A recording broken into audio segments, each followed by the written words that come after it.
All right, everyone. It is night 4 of testing, which is the final sprint of it's the final sprint of the back end section. So our time together has pretty much come to a close.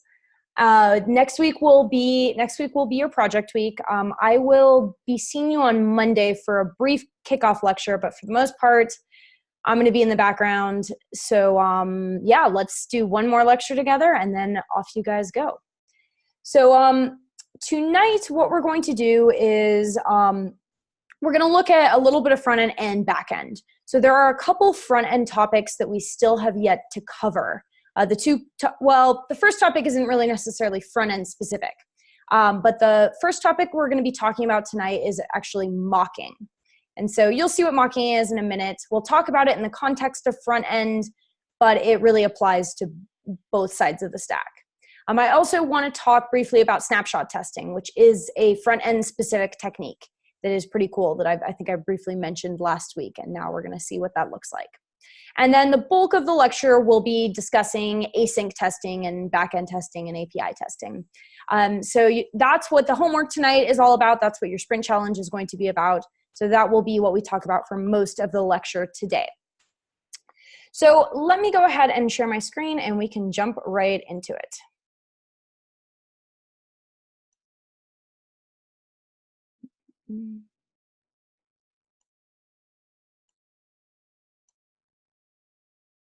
All right.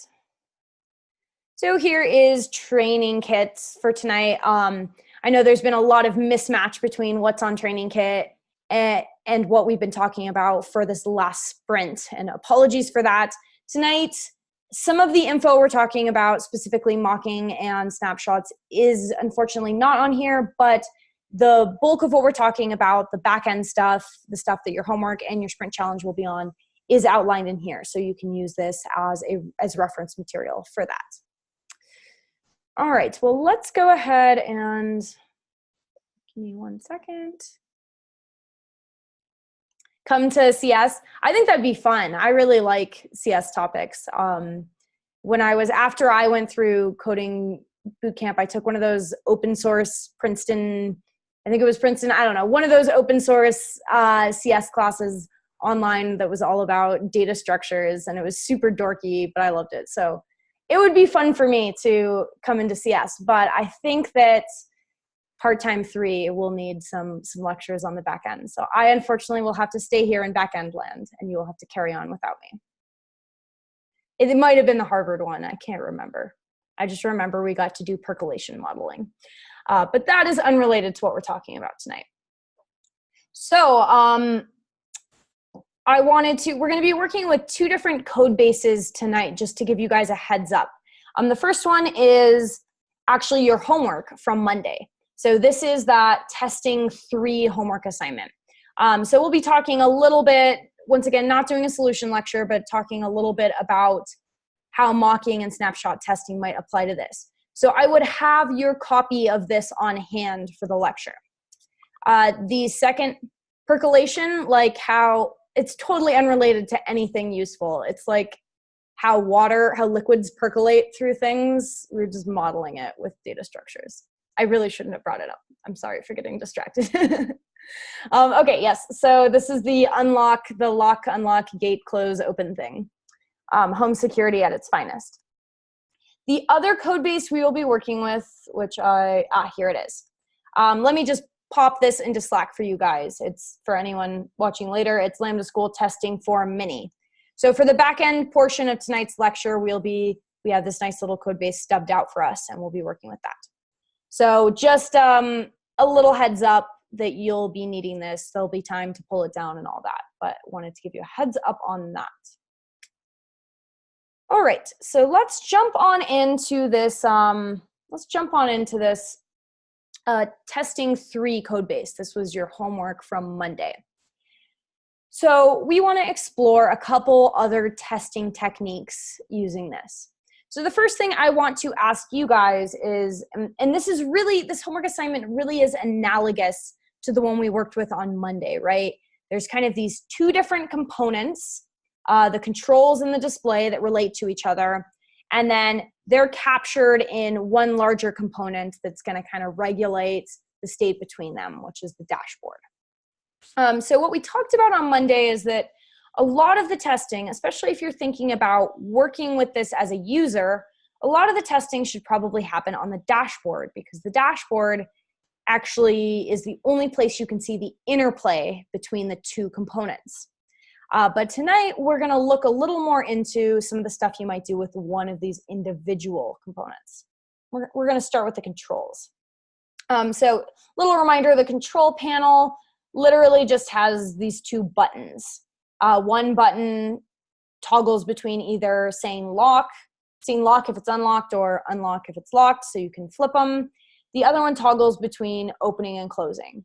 And at certain times, these will be disabled based on what the settings are at. And we've set this up using props, right? There are these 4 properties, this locked and closed variables that will keep track of the state of if it's locked and closed, and then 2 functions that will actually allow for toggling. So these are all coming from the dashboard, the controller of everything. So with that in mind, and with everything we talked about on Monday in mind, I want to ask you guys a question, which is,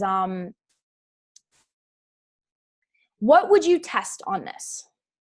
So really open-ended question, but what did you, since you've already completed this assignment? What would you test strictly on this controls component?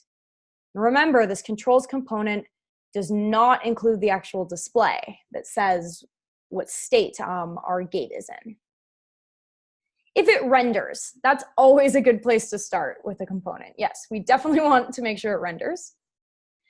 Make sure the buttons exist. That is also a great thing to check for. Are the buttons there? Do they exist? Test for each button. Okay. This is the answer I was looking for, because this is a really, not that the other answers weren't great too. This is another curious thing, because there's kind of 2 things with the buttons, right? Are they, and I've seen both of them come up in your suggestions. One is, are the buttons disabled when they're supposed to be? And the other thing is, check if the buttons work. So here's where it gets tricky with this check with if the buttons work. How do we know if we're only looking at this controls component? How could we possibly know if the buttons are working or not? Right? Because the buttons exist, but what they're supposed to do is change the display, but we don't have access to the display right now. So how could we check that the buttons work using only this controls component? We could look at states. We kind of want to, one of the things we're trying to do is avoid looking at state, but that is an option. We could check the text content on the button, see if it changes. That's an interesting way to do it. Or we could mock the state. We're getting closer. So what we're actually going to do is one way. By the way, this is not there are, as with everything in programming, there are a bunch of different ways to do things. We're just going to explore one. So all your suggestions are definitely options, but we're going to try something out, something a little new that will introduce you guys to mocking, which is we're actually going to check to see if these functions have been triggered or not by using mocking. So let's jump into that. All right. So I'm gonna open this guy and okay. So I have written, in the interest of time, I have written some of this testing code in already. So it's kind of already there, but we're going to talk about how and why it works so we can explore this mocking idea. Let me actually just pull up the docs for this real quick before we look at this. So mocking functions. What in the world is mocking functions? Let me just post this into Slack if you guys. Yes, exactly. It's that your testing framework will actually make fun of you while you struggle to implement it. That would be a good alternative library. It could be called like just mock, where it just kind of console logs random random statements that make you feel a little bad about yourself. But no, it's not that at all. So mocking functions, really the purpose of mocking a function is there's certain things we might want to be able to test for. We might want to be able to test, was a function called? How many times was a function called? What arguments was a function called with? Things like that. And just out of the gate, there's no way to really check on a function if that happens or not. There's no way to, if we just went over here and let's ignore the code is gone. So if we had some sort of function,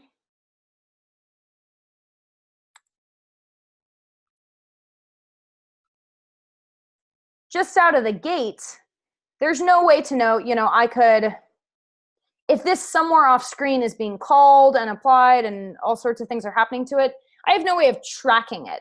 Unless, of course, I started to build in some sort of object that kept track of if it had been called and what arguments it was called with. That would be cool, except I don't have to do that because Jest has done that for me. It has this whole utility in it, this mocking feature, where we can essentially create a copy of this function, but now it has the built-in ability to tell us useful information about it. So this is called, another term for this is called spying. We have a way of spying on this function and seeing what it's up to. So that's what we're going to do. So let's look at how we do that. All right. So what I'm interested in with respect to this toggling business is I want to know if when I click this lock button, I want to know if toggled lock is being called. Alternatively, when I click on this closed button or open button, I want to know if toggle closed is being called. At the very least, I want to make sure that this function is attached to the button, and I want to make sure it's attached to the right one. It's not insane that someone might have accidentally swapped which toggle function goes with which button. So I'm not really trying to do anything terribly fancy with this toggling business. I just want to make sure that when I click the button, that the function that should be attached to the onClick is executed. So we can already see that we're kind of moving away from, we talked about both last week and on Monday about this idea of when we're testing, we really want to be like a user interacting with the app itself. And that is a good baseline. That's a good place to start. But there are going to be exceptions to that. So when we're testing something like the dashboard that really actually contains a full functional unit, that's really going to be true. We really want to be thinking about ourselves as the actual user using the app. But when we're testing kind of a disembodied piece of code, like just the control component, we do have to think a little bit more like a developer. So this isn't, we're moving out of the territory of just imitating the user, because the user really wouldn't be able to do anything with the control component on its own. So now we are interested in actually exploring some of these prompts. Specifically, we want to make sure that these two functions are being called when we expect. So we're going to start out by creating a mock function. And the most basic way to create this mock function is calling jest.function. Now we could get more fancy here. We could pass an actual function into here that we wanted it to imitate. But we don't care about, this can be a random black box. We don't care about what it does. We just care that it's been called. And we could even call this, just to be a little more specific, instead of mock function, we will call this, this is close toggle, mock close toggle. Okay, so that's what we're trying to imitate. So let's slide this over a little bit. So once again, this function does nothing. It just returns undefined. It's an empty function. But what we care about is that it's going to allow us to track its movements. So starting out, I want to render my controls components, and I'm going to actually assign in this mock. Oh, let me change it to mock toggle. There we go. So we want to pass in for toggle close this mock version of that function. And if I just left this whole thing off, closed would be set to false by default. So that's actually not necessary, but this is another example of sometimes it's better to include extra code for readability's sake. This makes it very clear that I am rendering this component with closed being set to false. Because we know we won't be able to toggle closed unless it is closed. Or at least we know that the button won't say closed gate. And if we wanted to get really intense, we could also specify that that our locked was set to false as well, but that's fine. We'll leave that one off. All right, so we render this. It's currently in the state where it is actually open. And we know that, or we hope at least, that if it's open, there will be a bit of text that says close gate on it. So remember, this already actually is an assertion. We're asserting that there is something called close gate. And we'd have some issues if this were set to true. So I'm going to use this, this get by text, which of course comes from our React testing library, to grab our button. Then I want to click it. And my expectation here is that this mock toggle closed has been called once. All right, where does jest.function come from? So that comes from jest. We don't have to define jest because we're because it should already be installed in here and we're running this test with jest. So if it's not working, I definitely would try doing a yarn install just in case, and then I would try running yarn test. And this should work out.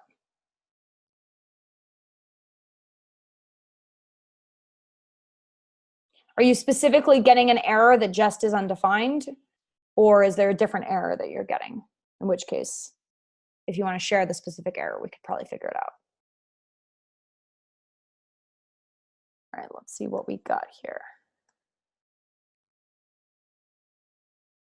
Cool, well, everything's passing. Let's play around though. When something passes, we want to just say, yay, it works, but let's try and break it. If I go ahead and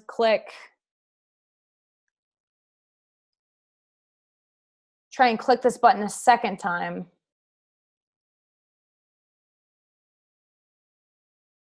let's see what happens.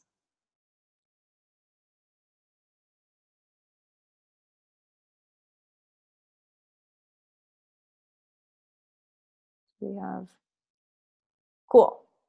So it said expect mock function to be called once, but it was called twice. So that's exactly what we would expect, right? Because we've now fired the event twice. So that's comforting.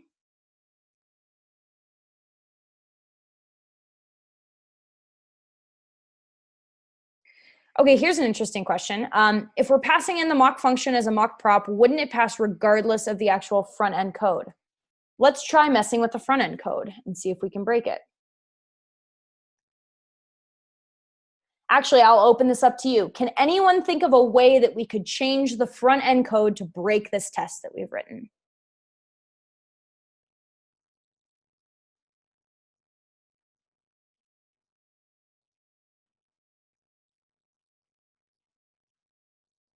Delete them. That would certainly do it. If we just didn't even, there are a few different ways to do it. We could pull these out of props. We could get rid of the onClick.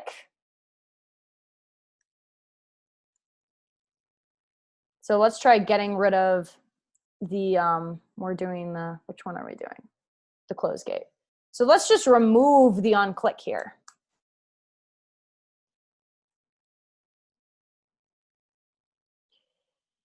Yes, if we smashed the computer, we'd definitely break the tests, but let's not do that.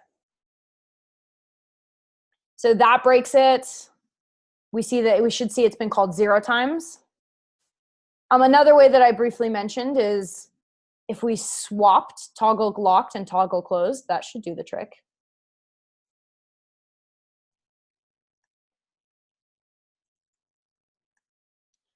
So to answer the question, even though we're mocking the function, that doesn't mean that it's running independent of the front end code, because it's still we still need to confirm that the button causes the function to be triggered as expected. And if that functionality is broken, either by removing the onClick or putting the wrong function in the wrong spot, or as I think someone else suggested, changing the disabled settings, any of those things could break the code. However, if we were trying to check, if we were working with the dashboard and passed in a mock function and we're trying to check that it actually changed the display, that wouldn't be a good way to go, because the mock function isn't going to change anything in the display component. It has no idea that it's not doing anything. It definitely doesn't know the display component exists. And we do need to render yes, in order for this to work, we have to actually render the component. So on line 12, we were able to render the component with the controls.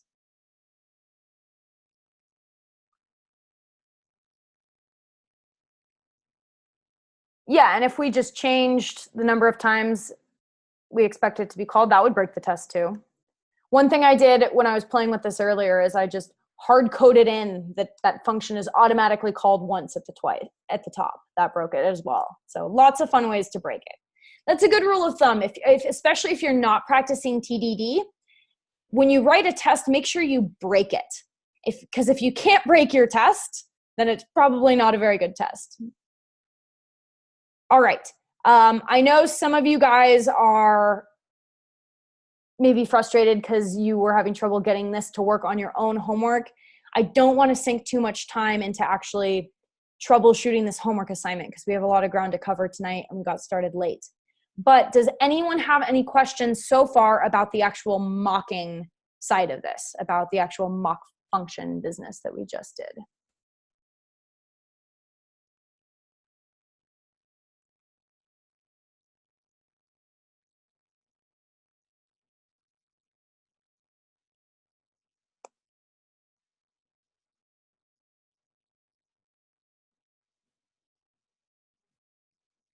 Is there anywhere you will need or not need mock functions? I'm going to address that in just a moment, so I'll put that question off for now. Is my test passing? Yes.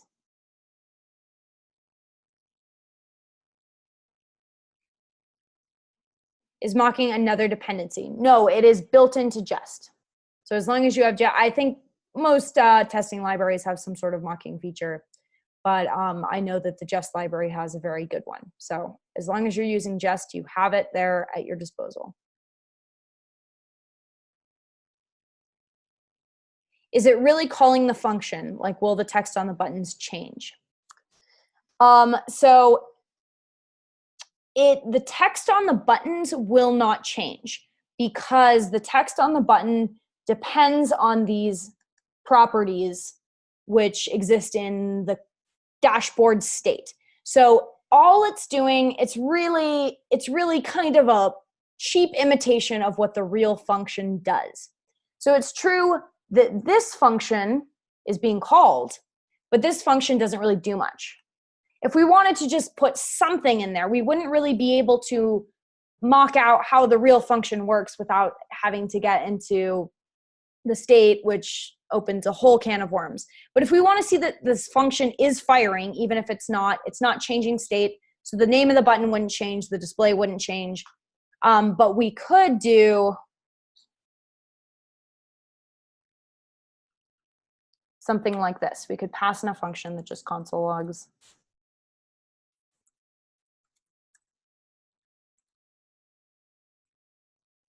So let's see what happens now. Uh-oh, let's try that again.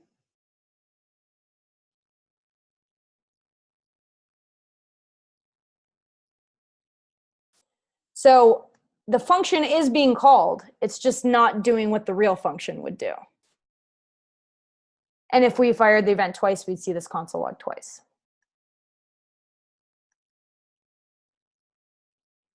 So all this function, or all this test is checking for is that the right click, or that the click triggered the expected function. All that stuff about text changing and display changing would happen in the dashboard test, because it actually it involves the dashboard state.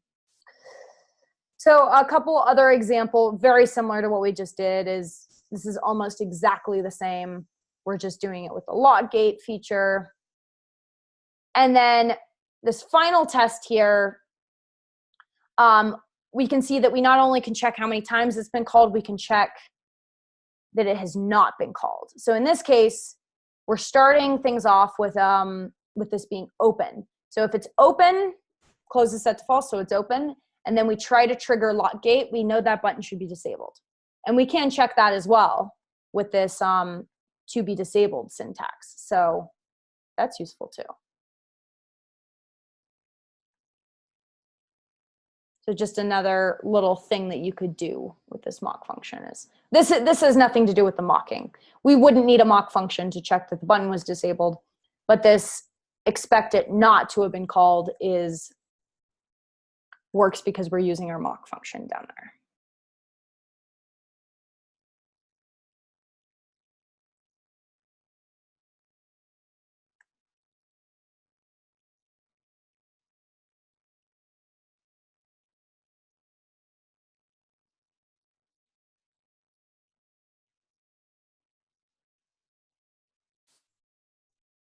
All right, I'm seeing.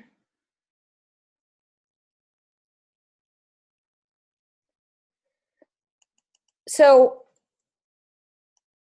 just to put this up here, let me copy that error message up so we can talk about it. And when people are watching this later, they know what we're talking about. So you're getting this error message. I'm not 100% sure what's going on, but this is I suspect this is part of it. So if you run just.function again, you'll get a brand new mock function. So you shouldn't ever be calling just.function in the expect statement, because this is going to be a brand new mock function that you just generated. So it definitely won't have been called once. So what you want to make sure you're doing is actually creating a mock function at the top of your test and then using that function, because if you run this again, you're going to get a totally different function than this first one.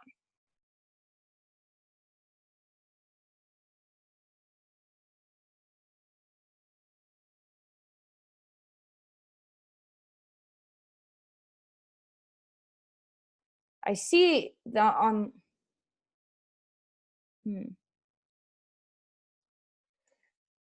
I'm not sure. I don't want to spend too much time debugging anyone's individual code. So let's move on. But if you guys want, we could either go over this at the end of lecture and anyone who's curious can stick around, or you could send me your code afterwards and I could take a look at it. So I definitely want to address this, especially since it sounds like multiple people are having this issue. Let's see what we've got now.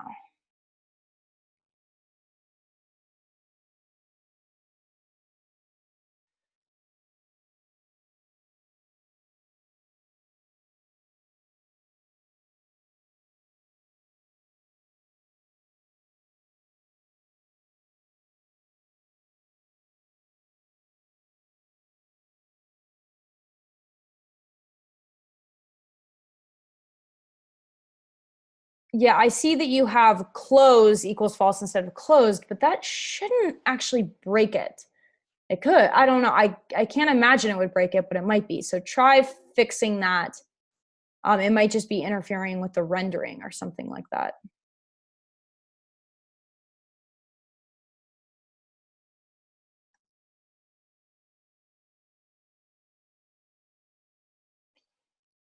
So the next thing I just want to briefly mention about mocked functions is this kind of empty mock function that we're seeing here is only the beginning of what we could do. So we really want to use these things when we're working with any sort of external something that is out of our control. And I mentioned this a little bit last night, though we didn't, or sorry, on Monday, though we didn't look at what this would look like in terms of code. So what I found are, one example of this might be using an external API or even mimicking the backend API when you're writing front-end code. So what we could do is, sorry, it looks like people are still having issues.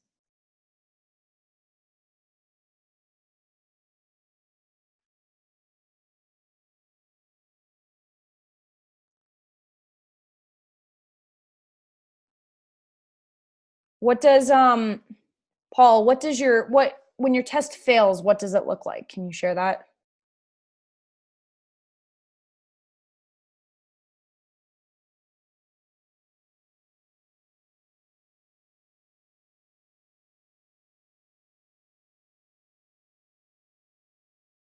All right. Missing cleanup after each. Always a good one to have. All right, sweet. So moving on. So we also want to use these for things like external APIs or even our backend API. So let's talk about this backend API issue real quick. So imagine that you were trying to test for, you're trying to test some front-end code that worked with the backend API. And you could create a mock function. And I'm gonna kind of pseudocode this out because it would be an async function and it'd be kind of complicated. But let's say that we created some sort of mock function. Let's call this get request. And we could do just.function and pass in. Imagine this was some sort of async function.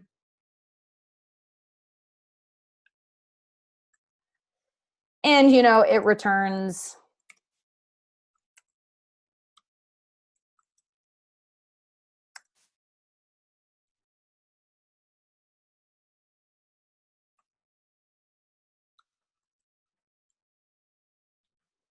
something like this. I don't know. This is very pseudo-coded out. To actually successfully mimic an API request, it would need to be a little more complex than this. So, but anyways, instead of really making your Axios request, you have some sort of mocked out function that returns this to you instead. So I want us to think about this. Why would you want to mock out something if you were writing front-end unit testing? Why would you want to mock out something like a back-end request, right? Because presumably this GET request won't give you a 200 every single time. You know, we've mimicked something like this, but why would we mock this out?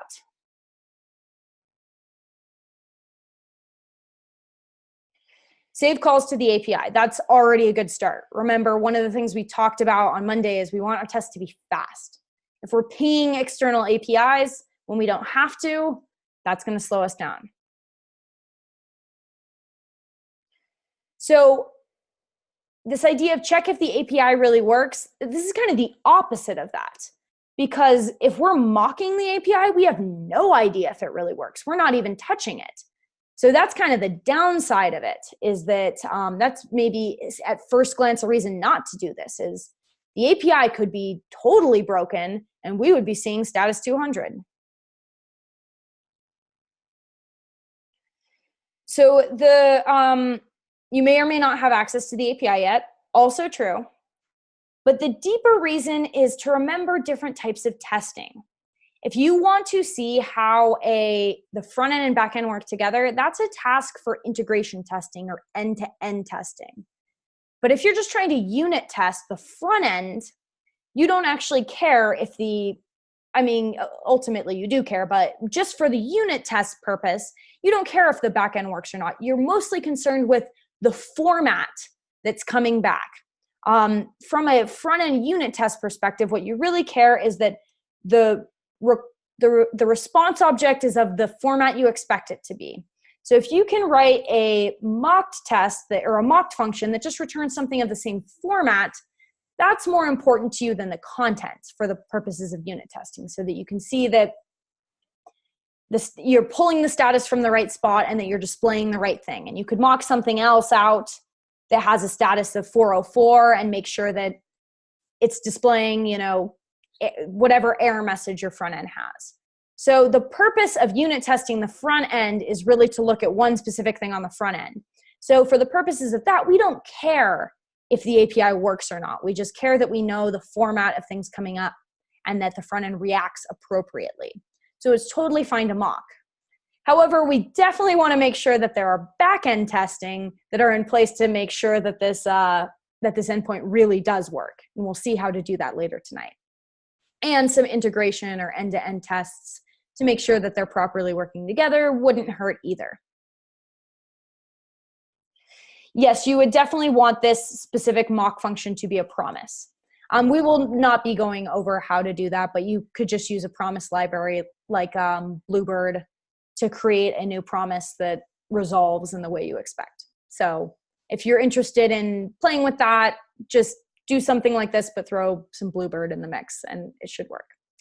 But we won't be going over how to actually do that. You won't for the homework or the sprint challenge, you won't be required to do any mocking. I just wanted to introduce you to this.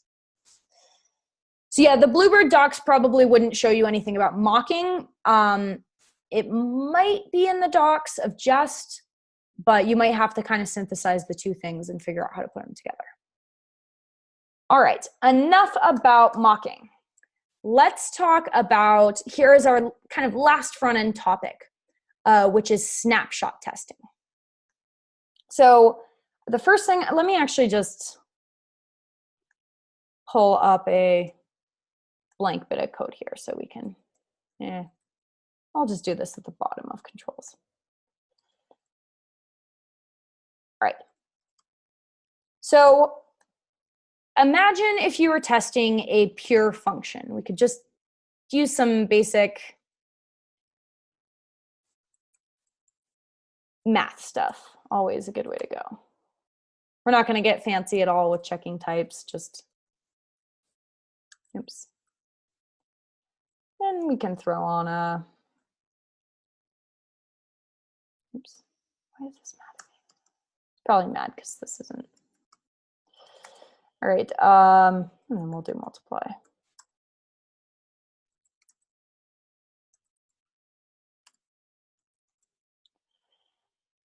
All right, so these functions are pure functions. Can anyone tell me what that means? What does it mean in programming when something is a pure function?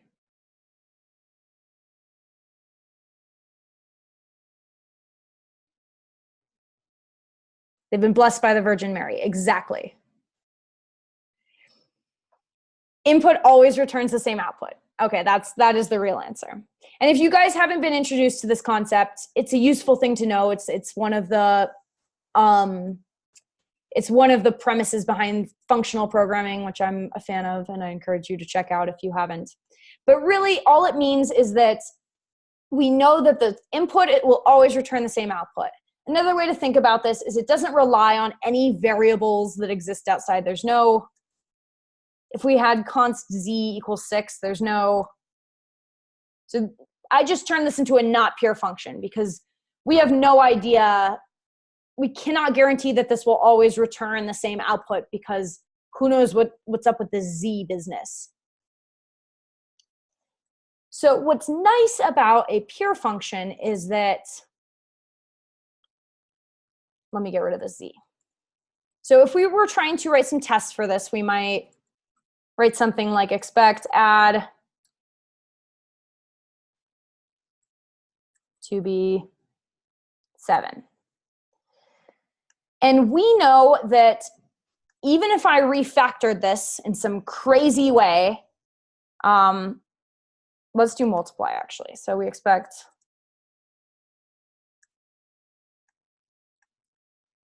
so I could do this, which makes sense, but I could also do a for loop over, I could refactor this to be something like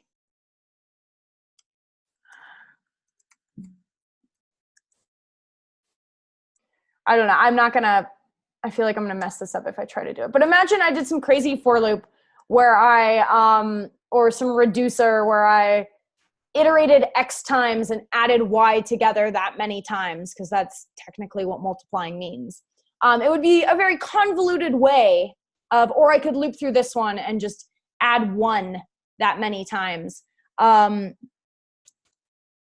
We could do things that way, and the function, that would probably be a waste of our time and energy, but the function should function in the same way. And the idea is that as long as you're working with a pure function, no matter what crazy way it's being written inside, we still should be confident that no matter how anyone refactors this, that this test will still be true, right? So that's what's nice about pure functions, is we could say that as long as the input is the same, The output should be the same no matter what in the world is going on the inside. So snapshot testing is built on this very premise, but not with functions, with components. So functional components, something like, for example, our control, which takes in props, and the output, this thing could render in a few different ways, but it's totally dependent on these props that go in. And maybe even better example would actually be the display, because there's no functions attached to it. It's just these two, it's dependent on this object that contains these two values. And the way that display renders is going to depend on those two values. So what's nice is that we can actually set up testing based around that idea. And it's really easy. It's set up for us very nicely.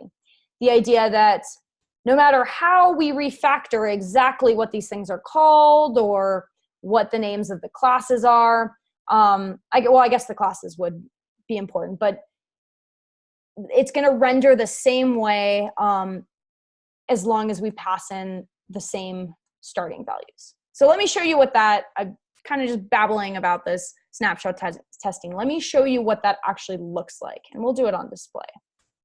So let me, I haven't really set anything up here. 1 second, I'm going to pillage all this business.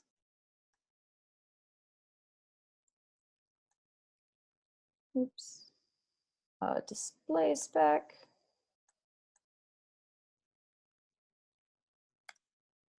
So we want display from display. All right. So matches snapshot. So what we're doing here is we're basically rendering the component with a certain set of starting values. And then we are going to check, and basically every time we run the test, we want to make sure that the component matches. So here's how we do it. To start, we need a new library actually. So I'm going to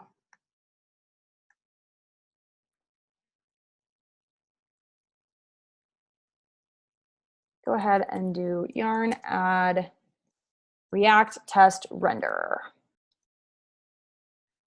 And for this stuff, I wouldn't worry about, I would just pay attention. I wouldn't worry about coding along. You won't need to do snapshot testing. The main purpose of this mocking and snapshot testing thing is I want to introduce you to these concepts so that you know they exist and you can look into them and use them as you want. So we are kind of going through this quickly. I do want to expose you to it, but don't worry about getting all this set up on your end. You'll be able to go back and refer to this video if you need, and none of this is going to be on the homework for tonight. All right, so I've installed that. Let's go ahead and import it.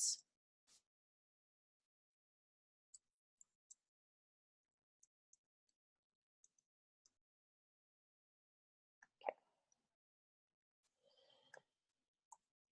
So what we would do is we're going to start out by creating a node.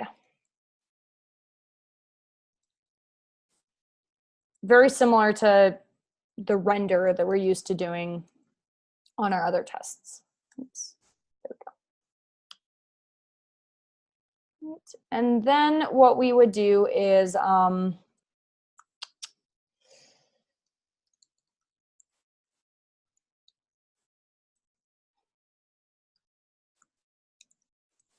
so what we're doing is we're creating a JSON version of this component.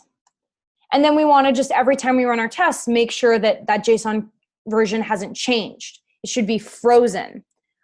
Because it's a pure functional component, it means that every time we render it, it should look the same. Unless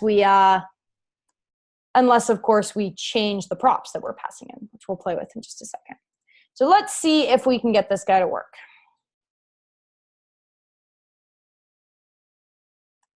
Something's failing.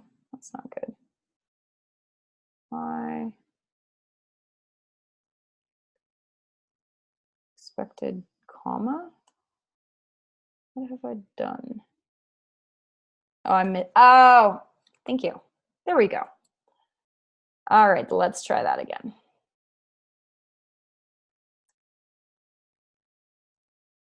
Come on.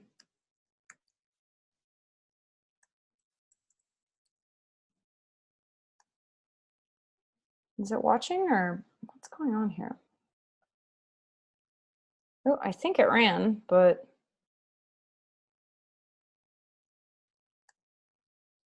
I don't know. This is making me angry. Ah! Something has gone terribly wrong.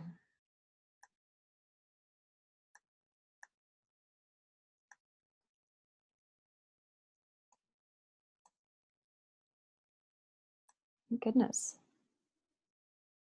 Probably a user. I'm trying to restart, but my whole VS Code is like frozen. So let's just try closing out of that. It is just mocking me. Come on. Okay.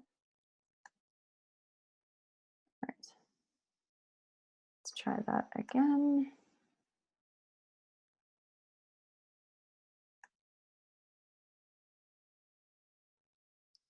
Yes, I tested so hard that I broke VS Code. All right, there we go. Let's see if.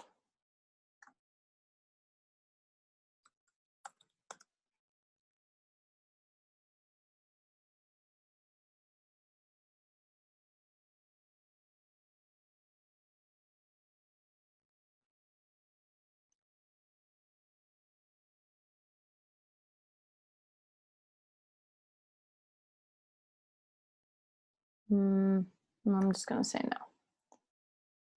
Yep, I'm gonna have to use Notepad from here on out. It's the only solution. Cool. So we now have a snapshot happening.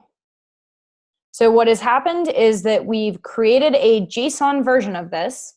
And then we want to make sure that we always match it. So this thing should be saved somewhere. Where are you? There it is. So inside our display component is now the snapshot folder. So we can even look at it. So this is what was rendered, and this is what we'll be comparing against every time we do it.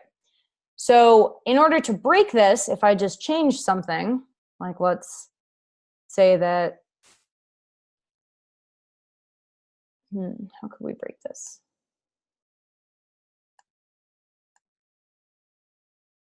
Yeah, so the classes are included in here. So even just by changing the name of, be like, you know what, I like orange better than red. So let's change this to orange lead. Or we could add an H1.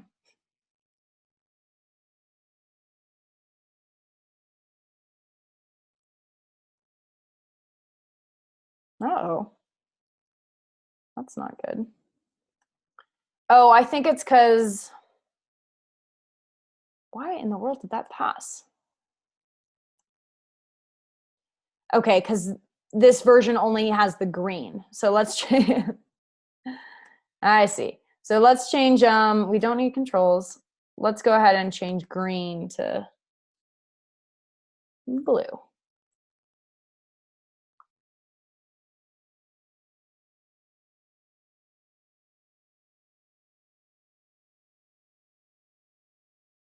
There we go. So now it's saying, hey, something changed here. So if we wanted to make this change, if we legitimately wanted to make this change, we could always do this U to update it and say, actually, this is a legitimate change. Let's update our snapshot. We want to compare against this one from now on. On this note, we don't want to be running snapshots if we're actively working on this component. This would drive us mad. Snapshots are great for a component that it's pretty much done, it's fixed, we're not expecting something to change anytime soon, but they're an absolute terror if you're working on something that's you're actively updating. So you probably wouldn't even write a snapshot test until you were confident something was in a pretty good state. And then if you did write it and you realized, oh, we're going to be working on this, you could always just do this it.skip. It's just a nice way of saying, hey, we do not want to mess with this particular test right now. And you see that one's been skipped. The last thing I wanted to show you guys with snapshots just real quick is, I keep losing my display spec, is that we don't have to render this default. We could also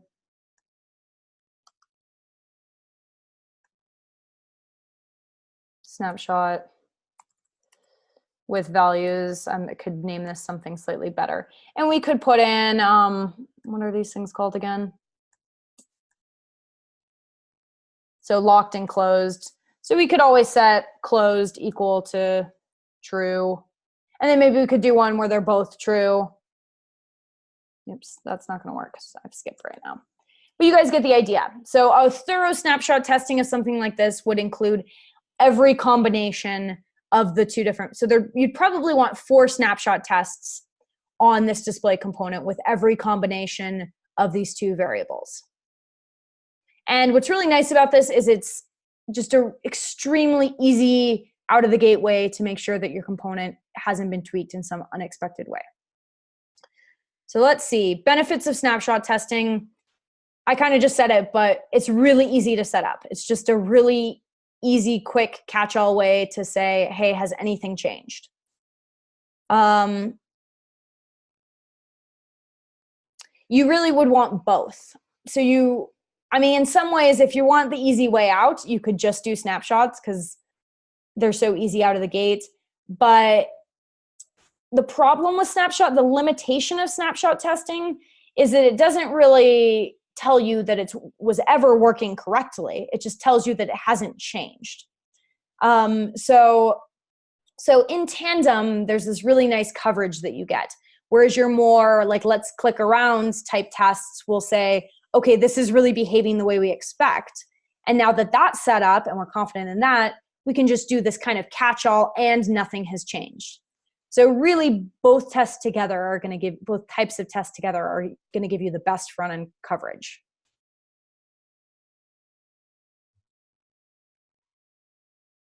Any other questions about snapshot testing?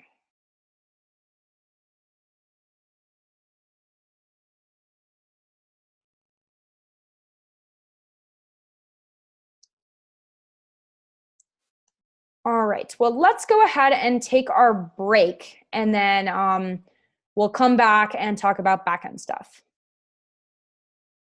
So I'm gonna go ahead and let you guys do that. Just a little warning, it is gonna be a long night because we're gonna go at least 15 minutes over because of the late start and maybe a little over that. I wanna make sure we get this all done. So I apologize for cutting into your homework time a little bit, but this is all good stuff that you'll be able to use in all sorts of cool ways. All right, so let's, let me let you guys take your break and I'll see you guys in 5 minutes.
All right.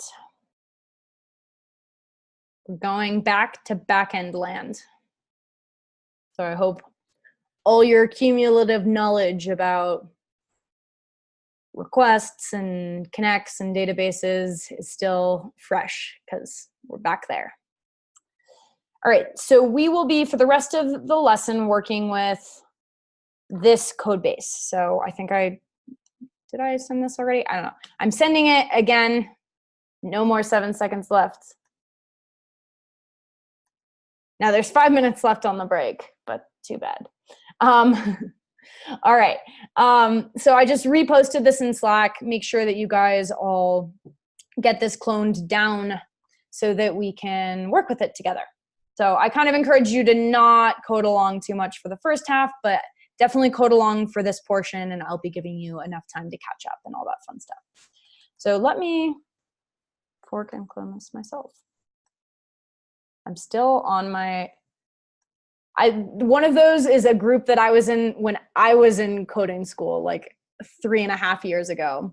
And the other one is a company I used to work for, which they should probably take me off their GitHub. But anyways, let's go ahead.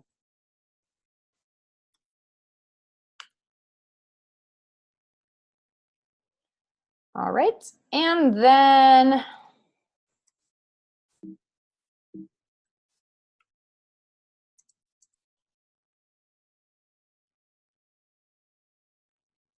open it up. Cool. So let's see what we got here. We have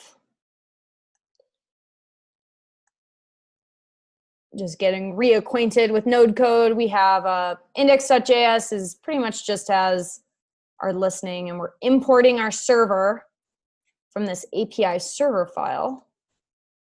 So got a couple endpoints defined here, just a root endpoint and this hobbits business. We have a couple databases here. It's 2 databases. How strange. We'll be talking about why that is. And we have this hobbits model thing, just a couple mostly not written methods for us to interact with the database. So this is our playground for tonight. So as I said before the break, if you're writing front end, let me get back to the server. This is where we will start. So if you're writing front end code that uses some sort of request to the server, especially if it's a front end unit test, not any sort of end-to-end or integration test, you really wouldn't want to actually call the server. You want to just mock out whatever you need to get your test to pass, and as I showed you. But one of the reasons that you feel confident that you can do that is because the backend person, hopefully, we really hope, has actually tested the server themselves and made sure it works.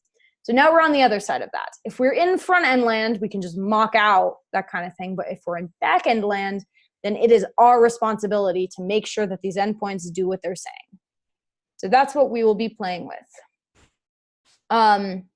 So we will be using Jest, but we will need the help of another library to make sure that this goes smoothly.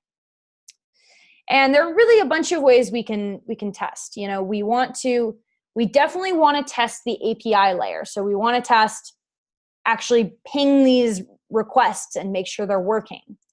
And in order to do that, we'll need something a little more advanced than Jest. But oftentimes, not in this code base, but in a full-on code base, you might have some helper functions that are just pure JavaScript, something, that validates data, or, just something that's pure JavaScript, no requests, no async nonsense. In that case, you could write tests for that just using regular old Jest like we did on night 1. And then the other thing we will play with tonight is this model. So these database helper methods. These guys, as you might imagine by the spec file in here, these guys we're going to want to test too. So they're different layers. You want to make sure that the actual request works, but you want to make sure that all the helper functions underneath it are individually tested as well. So that's what's nice about being modular, is we can test all the different pieces. So let's talk about databases. Yay, we get to talk about databases. So in my experience, the biggest challenge associated with back-end testing is databases. And we really want to, the first thing we want to make sure is that we have our own testing database. We want a database that's strictly used for testing so that we can make sure we really have some control over it. So we're going to play with this a little bit and see how we set that up. And that is the whole reason that we have this hobbits.db and this test.db. We want one that, and usually the setup should be the same. They should have the exact same schema. You want to make sure that any migration that's happening to your regular database also happens to your test database. Critical. But that doesn't mean that the data should be the same. In fact, you often with the test database want to kind of make sure that you're starting with a clean slate so that anything that goes in there, you put in there on purpose. Yeah, that's really the only way to test something involving a database and actually be able to be sure that you're going to get the same thing back every time. So I'll show you how this is configured. Let's go into, speaking of config, let's go into package.json. So we see here that there is this, we're working with this database environment variable. So when we run jest, we're specifically telling it we are in a testing environment. And the way we're doing it is with these 2 lines of code. So this allows us to change the environment. So there are some other ways to do this, but this is a good way to just get yourself off the ground. So keep an eye out for this kind of thing. If you're on the homework tonight, there is an option. It's not required to use a real database, but there's an option to. So if you plan on actually setting up a database for your homework tonight, this stuff is important. You need to have some way of indicating your environment. And we're using the env variable is common. We're specifically using database environment. On that note, let's see what's happening inside of our dbconfig file. So instead of just hard coding in a development environment, we're saying grab the environment from this db environment variable if it's defined, or we could default to development.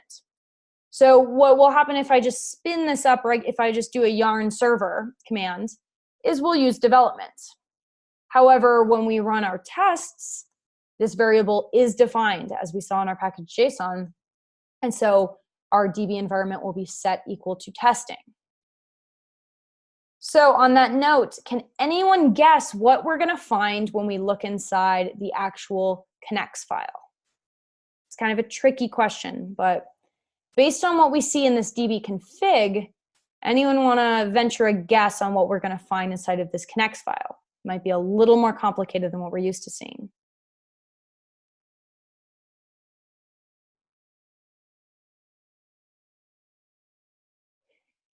There should definitely be a development section, but also a testing environment. So remember, when we set this up in the past, we've just kind of kept the development object because that was the only one we cared about. But now we actually have 2 different config objects that we might use. We might use a development config object and a testing one. And notice that they point to totally different databases. And they are connected to the same seeds and migrations, but we would have to really specify what environment we're using when we run those migrations or those seeds to actually have it connect to the correct database. So there are 2 different databases, 2 different config objects, and we might be using a different one depending on if we're doing a yarn server command or if we're actually running our tests. So that's important to keep in mind. One other thing that's important to keep in mind with back-end testing, and this is one of those things that it's just a little thing, but it could totally trip you up, is we need to set our environment to Node. So what I mean by that is that if we're running JavaScript, if we're running front-end JavaScript versus Node, the syntax is almost identical, almost. But there are a few cases where the syntax is going to be different in front-end JavaScript versus Node. One example of this is the window object. So let's say you were doing a set timeout. In front-end code, the syntax is window.setTimeout. In back-end code, it's actually a global variable. So it would be global.setTimeout. So if it's looking for this, but we have this, we're going to be in trouble. So that's just, we're not going to use a set timeout in this, and you won't need a set timeout. And if you forget to do this in the, I shouldn't say this, but if you forget to do this in the homework, it probably won't break anything. But if you forget to do what I'm about to do in a production app, you might be in trouble. So might as well get into the habit. There's a very simple thing that we can add into our package.json, which is we can just specify a just object. And then within this, there's something called test environment. And we want to, by default, this will be set to, I spell environment. I'm always worried I spell environment wrong. By default, this will be set to something called JS DOM, which essentially says we're in front end land. Why am I doing a parenthesis there? All right, so this is the default value. So this is why we don't have to set this up for our front end tests, because it's already set up for us. But if we know we're in node land, we want to change this to node. Like I said, in many cases, leaving this off won't cause any problems, but there are certain things, there are certain differences between front end and back end JavaScript. So if we're using node code, we should just set it up so we don't have to worry. All right, so make sure you get that one down. And apart from that, that's pretty much all of our setup. We want to make sure that Jess knows we're in node. All of this DB nonsense has already been set up nicely for us. So I think we are ready to start testing. So let's go ahead and jump into server. I also want my server spec, which right now is empty.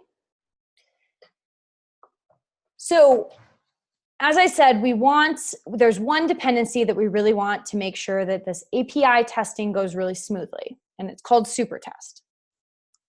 So let me go ahead and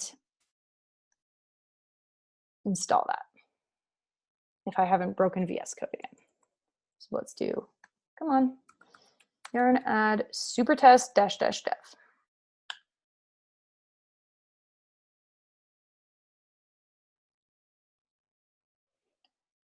All right, so at this point, the only changes I have made are I added that one line in the package JSON. Let me just copy that over for you guys so you have that while this is installing. So I just added this one thing into my package JSON. And then I installed super test. So you guys should all be doing both of those steps as well.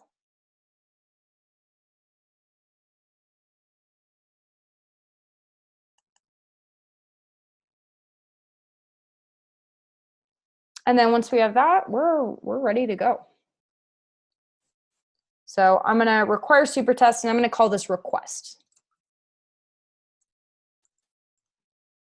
Remember, we're requiring, not importing. Context switching. And then the other thing I want to make sure that I require is this server file.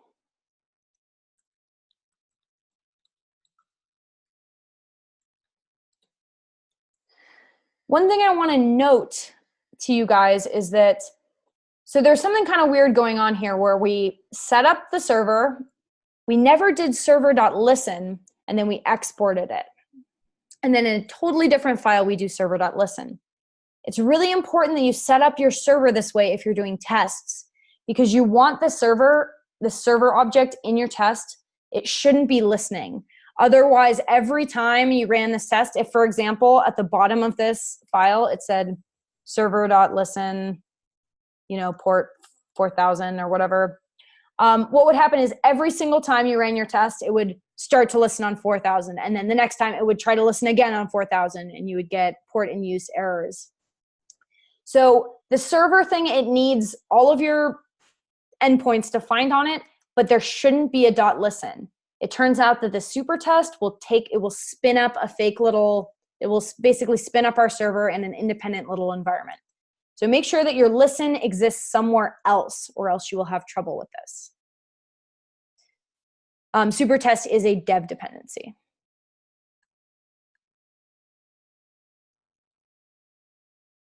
So you could think of Supertest as being like if Postman were a testing library.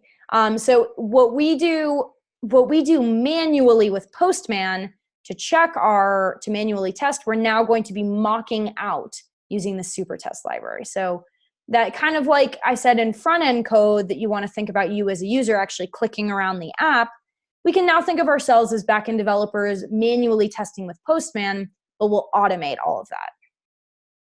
Yes, you do need to make sure the listen does live somewhere. In this case, it's living in this index.js. So we're requiring that server file and then listening here. So this is what will run when I run yarn server so that it actually does listen. But when I'm just testing, I'm not messing with this index.js file at all. Supertest doesn't appear in package.json. That's strange. It should. It should appear under dev dependencies. If it doesn't, I don't know why. Yeah, I would try again.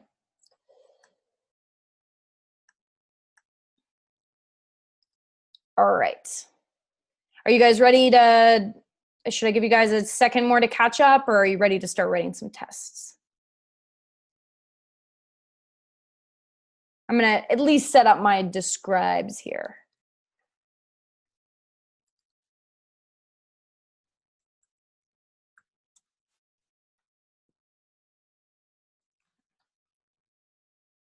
Or we could do.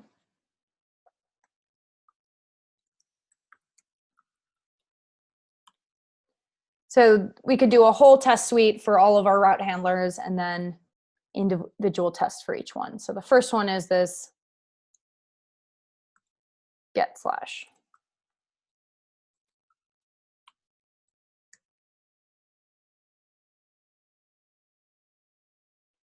Yeah, I can talk about the server listen thing. So the server that we're importing to use in our tests there shouldn't be any listen code attached to this. So notice that we've required express in this file. We've instantiated a server using the express function. We've set up any middleware we want, and then we've set up our route handlers. Normally, the last step in this process would be to listen. But if you want to test, you have to actually export the server at this point. You want to export the server before you've called .listen. And that's because it will break our tests. If we had a .listen in here, it would break the tests because we'd be every time we ran the test, we'd be trying to listen on the same port. So we don't have to worry about it because Supertest we don't have to do anything special. Just behind the scenes, Supertest is going to essentially spin up a little port and listen for a moment and then spin it down. So we don't want to, in the server file, listen. However, if we want yarn server to work, if we want to be able to say yarn server and actually start our server on our ports, we need to listen somewhere. So just make sure that all the endpoints are getting defined in one file, and then you can export it. And then somewhere else, usually index.js, that's where you'll actually do the listening so that you can spin up your server. What is the async and the await in the endpoints? Great question. So are you guys familiar with this? I mean, I guess some of you guys are not familiar with this async and await syntax. This is just a different way of handling promises, and actually a really nice, convenient way that I would highly recommend. And with testing, it's extremely nice because otherwise you can end up in callback hell. So this is the equivalent of saying, so you guys have not learned async await.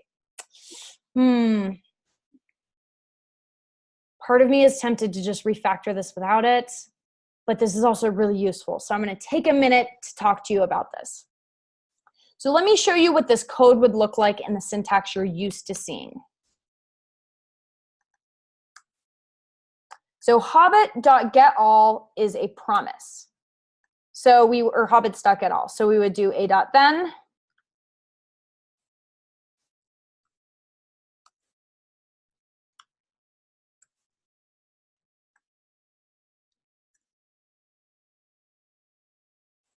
Okay, so this is what you're used to seeing. You call a promise, you attach a dot then. We're gonna skip the catch piece for now. But you would call a dot then, and then you do with whatever it resolves to, you can do something with it. In this case, send it back as a response. We all kind of hate this, right? It was a total pain in the butt to learn when we first started working with promises. So async await is a different approach to the same problem that allows you to use syntax that looks a little bit more like regular JavaScript. So if this weren't a promise, then we could just say,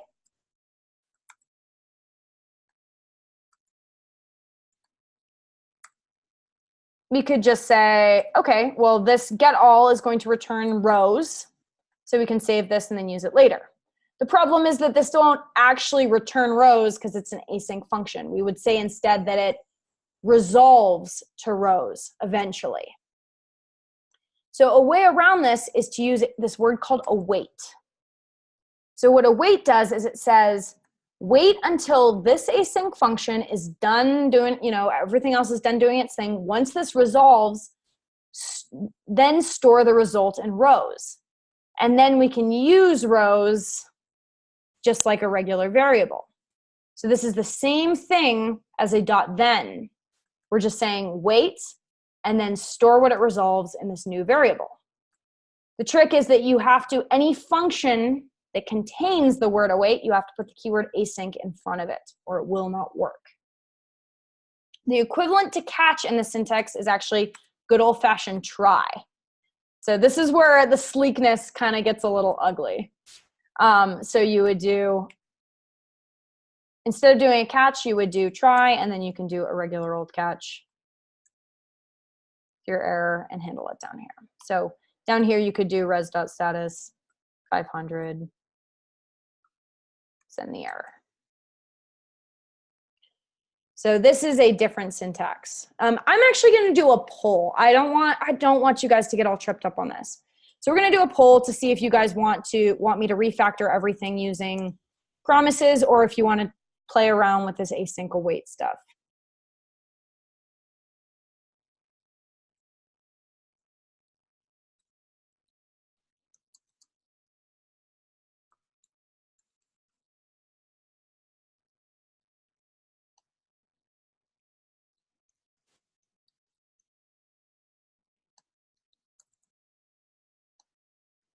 Oh wait, let me make this anonymous. Okay, there it is.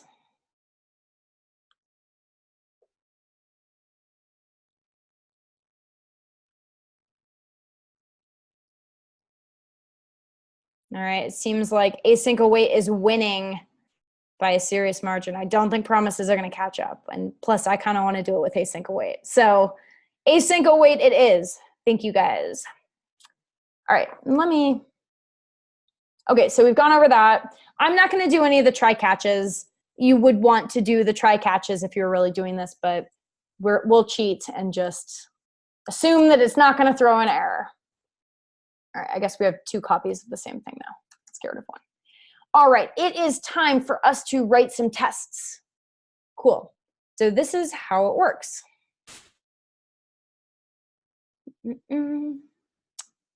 Sorry, give me 1 second. All right, so the first, let's talk about, I'm sorry, I said we were going to write tests. Let's talk for another quick second. So what kinds of things do you think we might want to test on this endpoint, on this get/endpoint?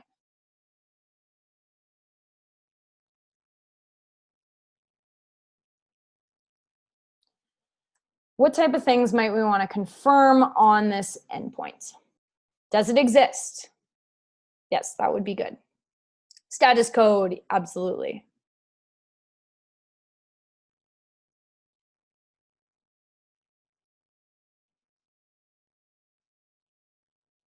The correct response, yeah. And then the other thing is just that the response is in the correct format. So if we're expecting HTML, we don't want to get JSON back and vice versa.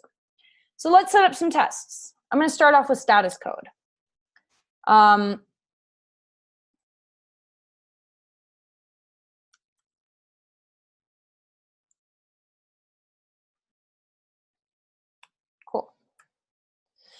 So our starting point is, and we're going to do some more async stuff in here. So let's put that there. Slide this over a little. So the first thing we want to do is make a request to the server. So remember I said that we could think of this request object as being kind of like our own automated version of Postman. So we would make a request to we want to pass in the server, and then we can do a .get and pass in the endpoint. So I think you guys can probably figure out what you would do if you wanted to do a post request instead. So request server, and this is a promise. So we can do await, and we can actually save this into a response object. So this is, excuse me. This is where it gets a little confusing because this is not the response object. This isn't what the homie. This is just a different thing that this particular library will spit back out that will allow us to do some interesting testing. And it has some different stuff on it. One of the properties on it is a status. So we could do expect, response.status to be 200. All right, let's try running some tests.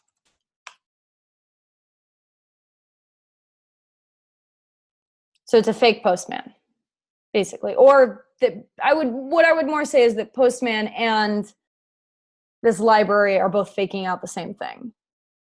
Cool, it passed. So when we are not writing TDD, right? The code was already there and we wrote the test afterwards, and we get a passing test. What do we want to do before we move on? It's always tempting to be like, woo, passing test, moving on, but there's something we should always do first. Break it, yay. How do you guys want to break it? We do want to do a cleanup if we've changed anything, but we have not changed anything here. So we can't actually turn off the server. So notice that I killed that server. This is not relying on Yarn server. This is spinning up its own server. So we could change the status code. Let's try that. Sorry, my hair is caught in my glasses. Okay. We want to use super test for backend stuff because on the front end, we really don't want to be testing the ins and outs of the request. So it's really designed to work with backend code. And cool, it failed. Expected 200, got 201. What if we change the endpoint?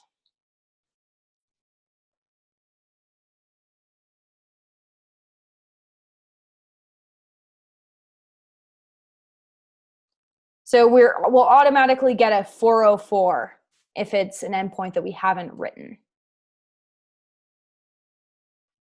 So cool, we broke it. I think that means it works. All right, let me let you guys catch up on this. I'll give you a second.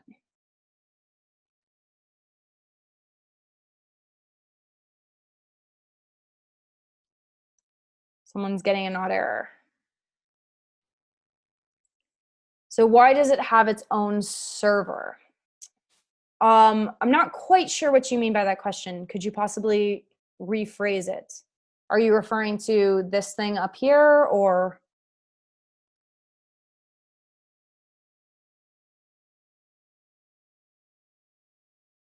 Or are you asking is this about the listen thing again?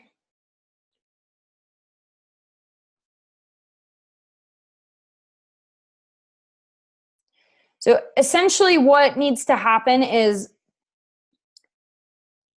every single test needs to spin up a little server and then tear it down. If we were trying to, really part of it is just the design choice on Supertest's part, is that they designed it so that they will spin this up and then tear it down. And part of that is because we're running with a different environment. So for example, if I just did yarn server, that would be not running with the test environment. So one reason is that this guarantees that we're running with the right environment. but there are a bunch of other reasons. You know, if there were a listen in here, basically it would just start listening here and we couldn't really make changes to it. We really want to think about each test as being its own isolated environment, and setting super test up so that it spins and then tears down every time you test is going to help us do that. If tests are spinning up its own service, will it slow down the app? It goes pretty fast. So I would love to know a little more about how Supertest works. And if you're feeling ambitious, you could always check their source code. But they're doing this in some way that's very quick. And they might not be truly spinning up a server so much as mocking one out, which it would be my guess.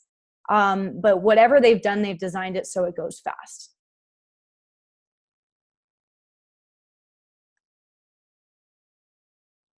All right, let's write a couple more tests on this. So I want to test my type. I want to make sure it responds with JSON. So this response object also has a type, and I really don't care exactly what this type is as long as it has the word JSON in it. So let's use this to match thing, and we'll use another regex here. So let's try this out. Uh-oh.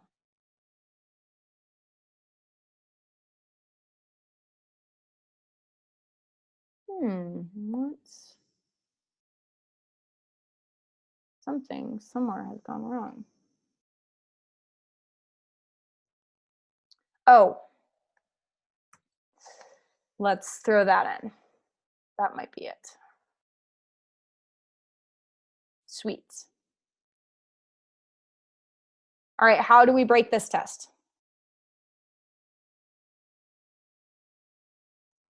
We got a passing test. We did kind of have some confirmation that it can be broken, but just to make sure. All right, this is a good start, but it might not break our test. So the tricky thing about send is that if you pass, it's kind of smart. So if you use send but still pass in an object, it's going to figure out you mean JSON. But if I just did send up, come on. Now we see expected something that matches JSON, but we got text HTML. So we can break it. All right, let's put it back. Right, and then the very last thing I want to test for is I want to make sure that we're getting the response object back. So sends correct response object. So same thing. In this case, we'll be looking at response.body. And we can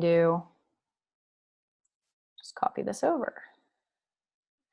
All right, guys, do you think this test is going to pass?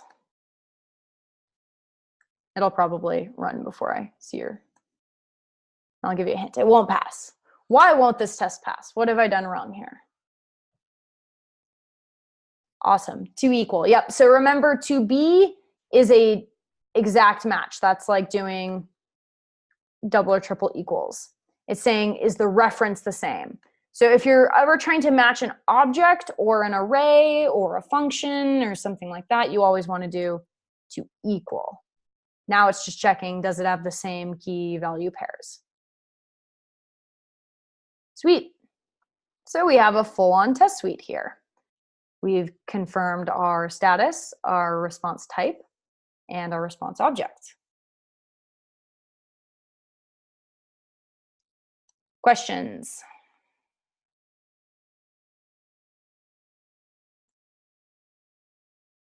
Would it be acceptable to combine these into one test or no? Yes, I mean, yes, it would be. I would say it's better to separate them out just because it's very, very clear what went wrong. But it wouldn't be that unusual to see all these things combined into one. But for what you're working on in your homework, I would encourage you to separate them out. And in fact, speaking of practice, we have this other endpoint. And I think that you guys should write a test suite for this Hobbits endpoint. So I am going to go ahead and set a timer. Let's give you guys, I'll give you guys 5 minutes, but if you need more, that's okay. So start this timer at 5 minutes, and you guys can write a test suite for this other endpoint, this /hobbits. All right, go forth and code.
All right, let's do it.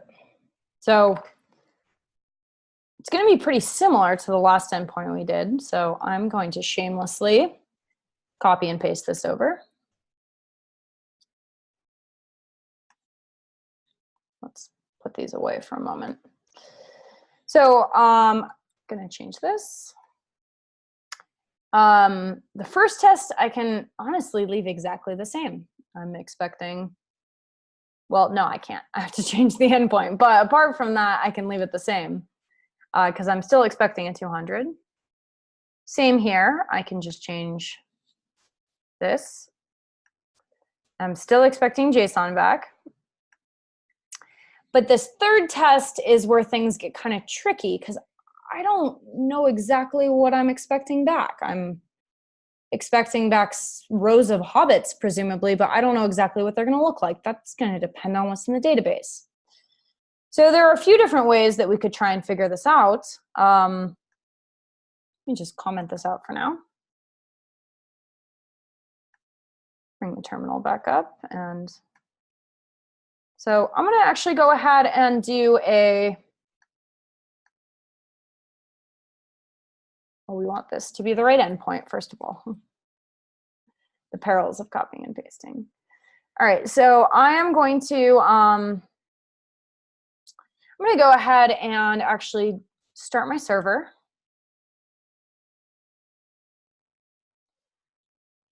On 5,000, and then let's go in the browser. Do localhost 5,000/hobbits. Cool. Well, that looks like an array full of hobbits, so I bet that's what we're going to get back. So let's go ahead and copy this in, comment it out. This will work, right? Right. Maybe not. Oh, what's going on here? I think I have a syntax error somewhere. Uh-oh, what have I done?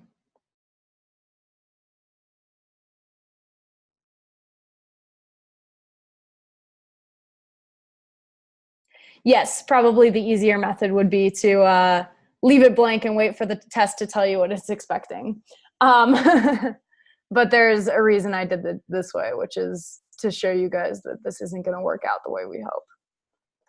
All right, what have I? Somewhere I'm missing something important. Let's see if we can figure it out.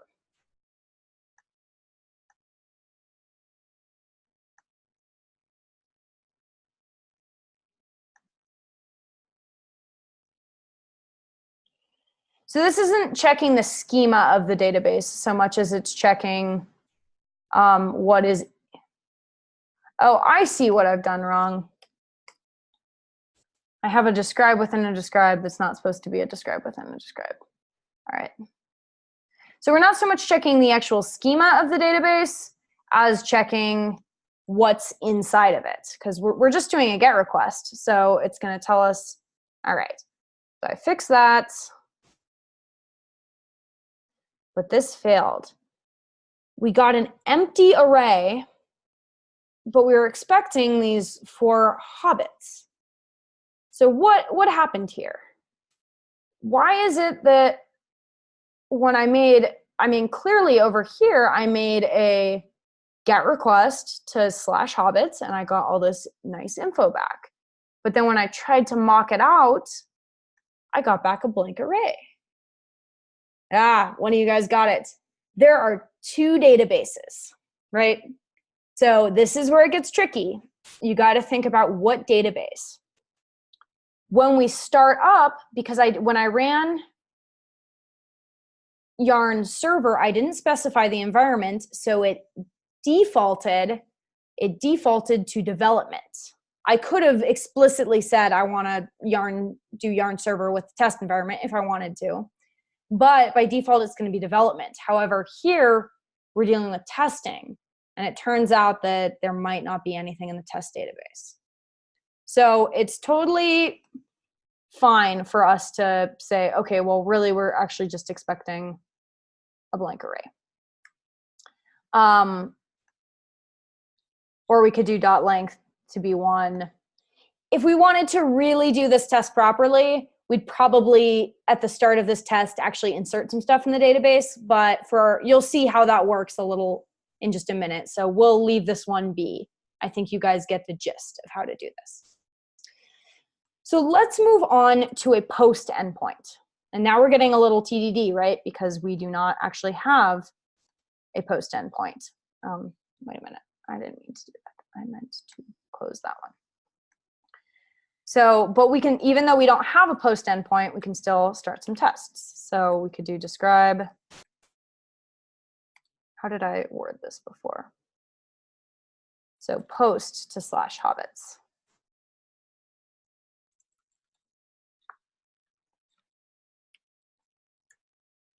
So we want the same kind of stuff. We want to check. I'm going to skip this type test, but let's do something like this. So now we want a 201. And now, of course, we're doing server.post, but we need a body of some sort. So we could, let's define this up here. So this data just looks like, I think it just has a name field. So we could do name Frodo. Or I think we already have Frodo, at least in the one. So let's do Bilbo. And then what we would do is we could just tack on the back of this, send body. So still really similar, excuse me, syntax. We change our get to a post, we make sure our endpoint is right, and then we can chain on this .send method to pass in a body. And we can now check the response.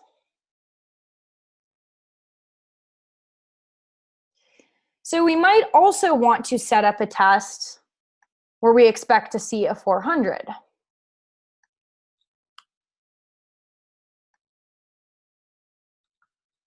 So let's say that we just passed in a blank object here. We'll keep the style the same.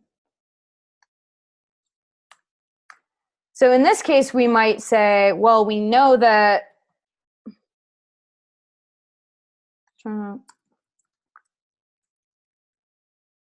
body is correct. And we might change this when body is missing data, something like that.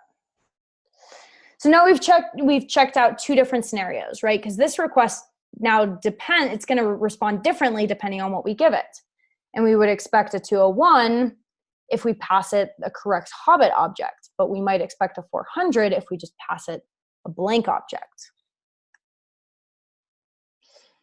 So I'm going to set you guys loose again for a few minutes. I think I might give you 4 minutes this time. What I want you to do now, well, let's make sure we have a failing test, first of all. Cool, 2 failing tests, as we had hoped. So we're getting 404s in both cases because this endpoint does not exist.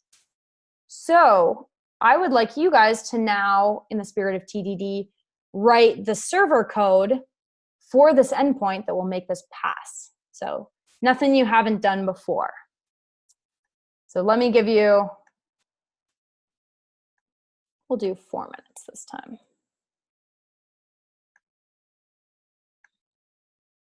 So you can, hopefully that's enough time for you to, we're kind of getting crunched, but for you guys to catch up on these 2 tests and then go ahead and write the front end code, or sorry, the server code to make it pass.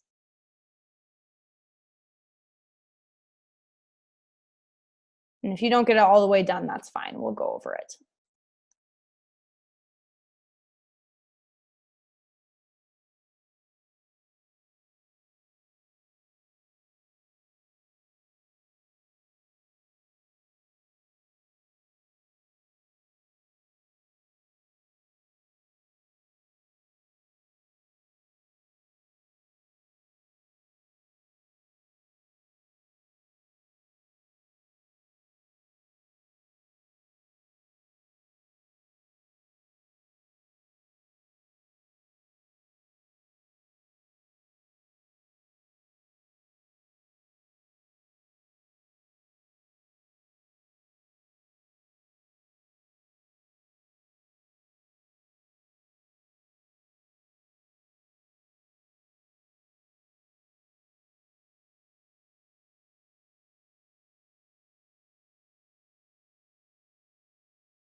Let's do it. Ah, come back.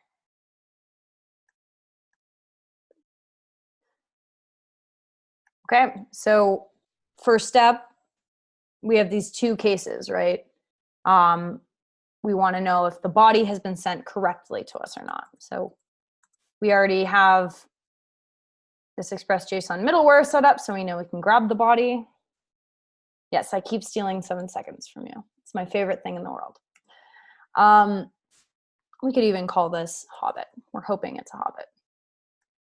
And then let's split it up into cases. So if Hobbit name is defined, then we're golden. Otherwise, let's just go ahead and send back a 400.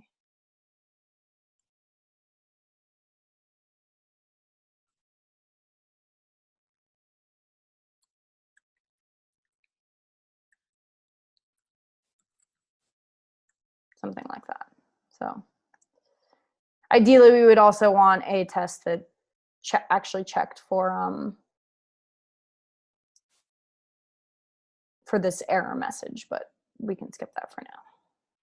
So I'm hoping that our 400 test will pass now, but I don't know. Let's find out. Cool. So we got, so it's like, we never sent anything back. But we got this one test to pass already out the gate. So that's cool. So, all right, let's put this away for a moment. So presumably over here, we want some sort of, we want to use an insert function. We have this Hobbits object that has some useful stuff on it. So, and we'll probably assume that's going to return IDs. It usually does. So we can do Hobbits. I'm going to rename this Hobbit data. Hobbits.insert Hobbit data, or Hobbit info, whatever. And then we could do like res.status. Oh, this is going to be async, so we want to do await. Res.status 201. We can send back these IDs. All right, now this would totally work, except as I hope you guys discovered while working on this. Oh, well, why did that work? Oh, that's funny. It did pass, but for the wrong reasons. So if we tried to actually test for these IDs, we would quickly find that they are undefined. So this is why you want thorough tests, because as it were, this insert function doesn't have anything in it right now. So we did get a false positive here, but it's a start, right? So let's go ahead and, why not? Let's throw in one more test just for ones with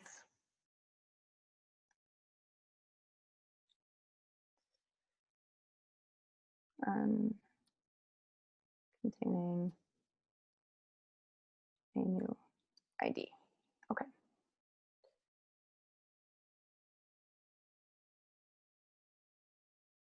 So we could do response dot body dot length. We'll just make this real simple to be one.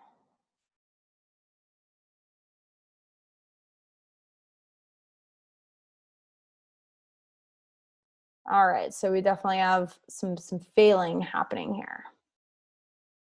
It's like this thing doesn't have a length. That's because we're not getting anything back. And that is because if we look inside of our Hobbit models, we'll see that nothing is going on in insert. So it's time for us to put away this server business and take a look at our Hobbit models and our Hobbit model spec.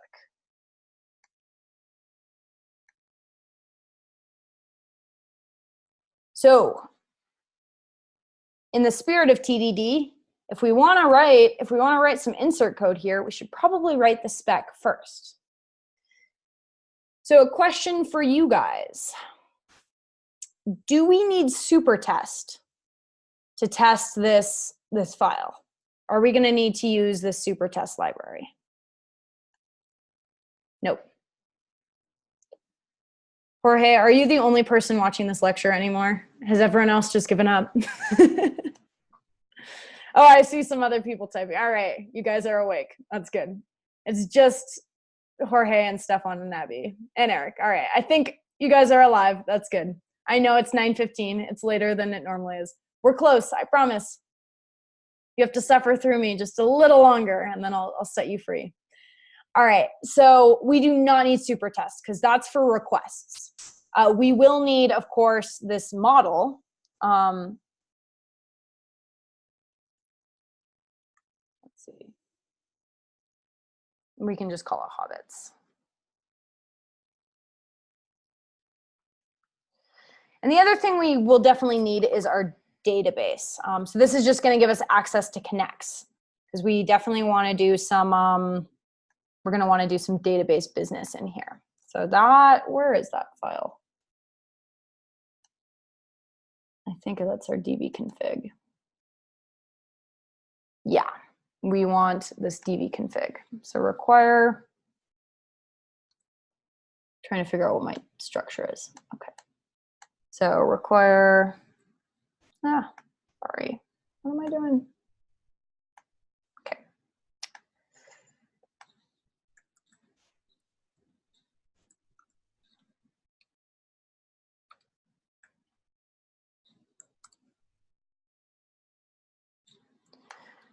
All right.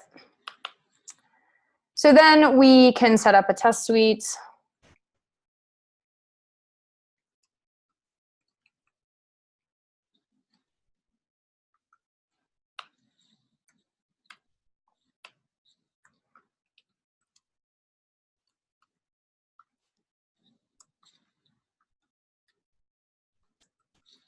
All right.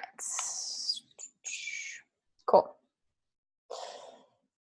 So we're now into new territory here. Let's make this async as well.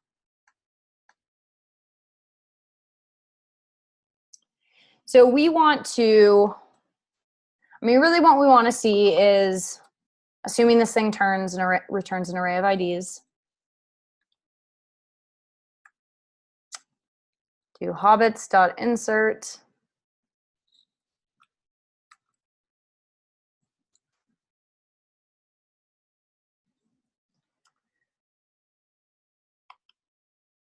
and then we're assuming we're starting with a blank slate, and we want to be able to assume we're starting at a blank slate. So what we could do is something like expect IDs.length to be 1.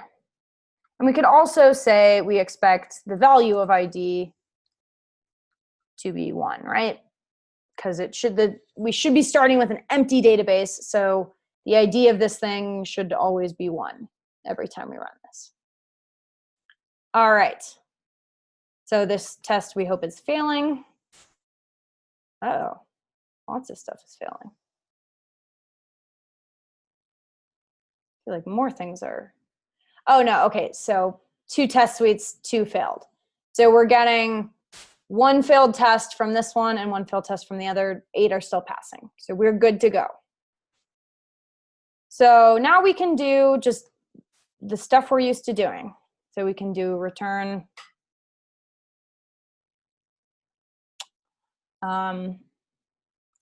db hobbits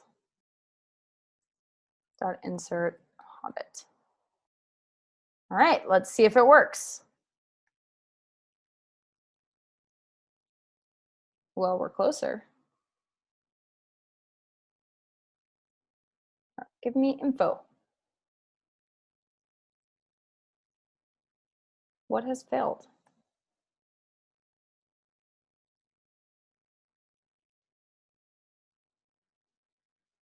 Oh, wait. Oh, thank you. Sorry, IDs at 0. That's what I want. Thank you.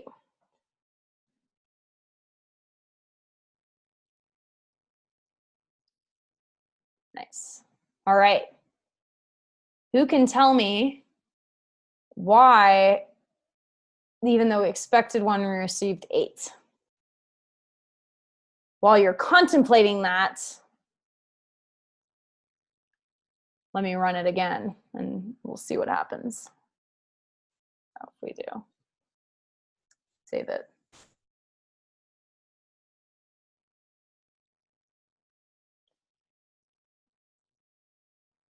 So now more things are starting to break. I think this will probably give you an idea of what's going wrong as we look up here. So we expected this empty array, and instead we got an army of Bilbos. All right, so what's going on here? What very important step have I left out of multiple tests?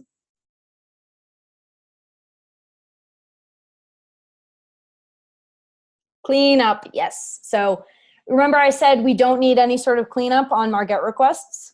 That was true, but that no longer became true once we got into post land. So let me, there are a few ways we could do this. One, a really basic way, let's start with this file because we're here. So a very basic way we could do this is we could go db hobbits. Will this work? Is this the method we want? This is kind of a slightly obscure thing. No, it's not. We want truncate. What's the difference between delete and truncate?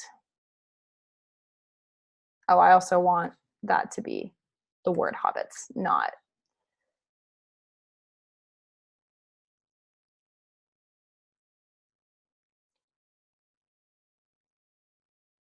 Hobbits.murder all. Yeah, that's some ring wraith logic right there. So truncate will make sure that our index starts over. So this will actually remove the table and start it fresh. So if we want to know that our ID is going to start with 1 every time, truncate is what we want. So, but we can't just put this in this one. We need this over in our server spec as well.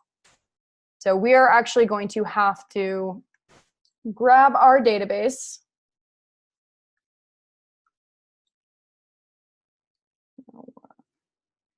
Data/dbconfig. Let's put this away for now. And then we really want this same line of code every time we're making a post request. So we want that there. We want it there.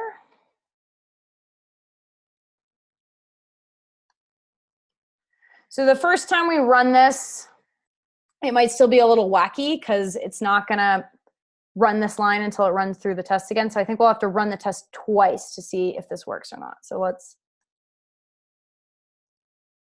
try it out. Okay, still failed. Let me try one more time and see if we can get it to pass. Might not have gone everywhere. Uh-oh, stuff's still not quite working.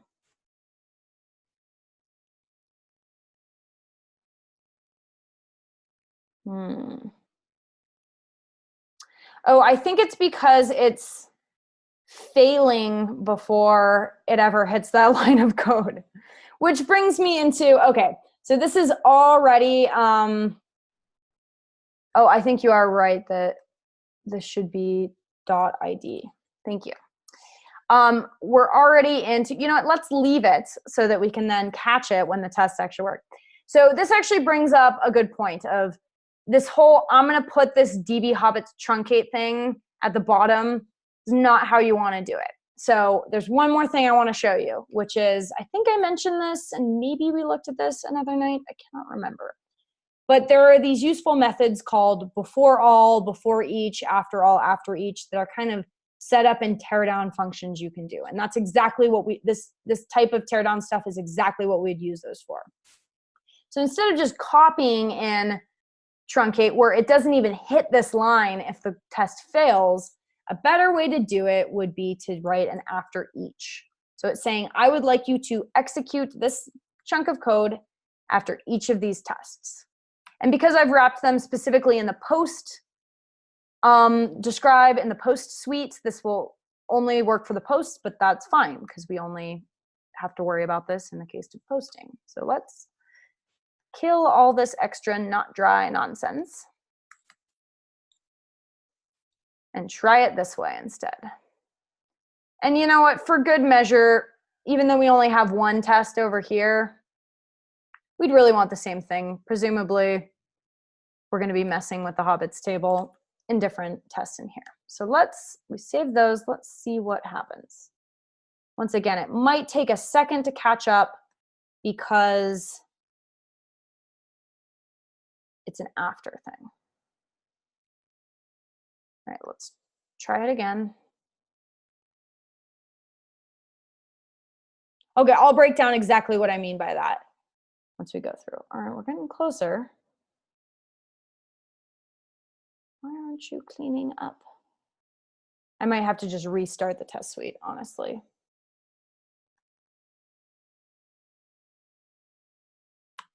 Let's start this again.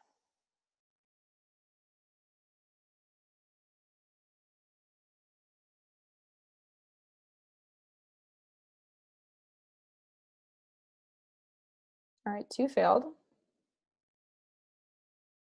Man, I cannot seem to get this thing to, goodness.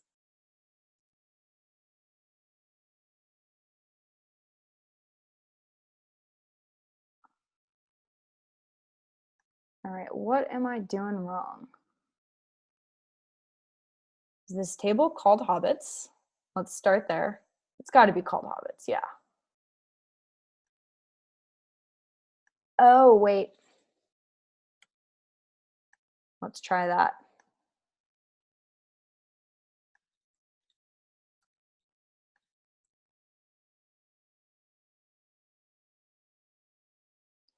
Woo! We passed. Glory be. All right, so let me break down. I know I just kind of went into like crazy programming mode for a second there. Let's break down what happened. So and in fact, I wonder if the reason it wasn't working before is because I didn't await. Well, I am not 100% sure why it wasn't working before, but let's talk about what's happening here.